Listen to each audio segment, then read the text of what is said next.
اعوذ باللہ من الشیطان الرجیم، بسم اللہ الرحمن الرحیم۔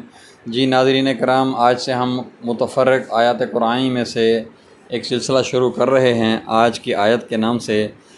انشاءاللہ العزیز ہم روزانہ ایک آیت قرآنی اور اس کا ترجمہ آپ کی خدمت میں اس سلسلے میں پیش کیا کریں گے۔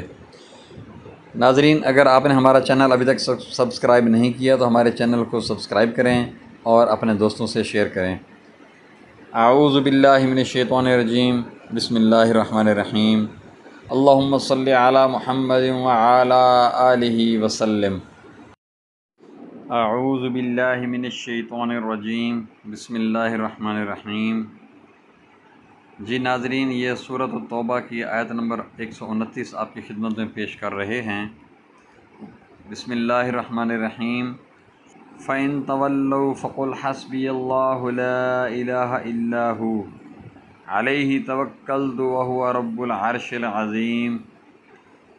ترجمہ: پھر بھی اگر یہ لوگ منہ موڑیں تو اے رسول صلی اللہ علیہ وسلم ان سے کہہ دو کہ میرے لیے اللہ کافی ہے، اس کے سوا کوئی معبود نہیں، اسی پر میں نے بھروسہ کیا ہے اور وہی عرش عظیم کا مالک ہے۔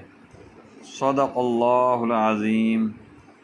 جزاکم اللہ خیر و احسن الجزاء۔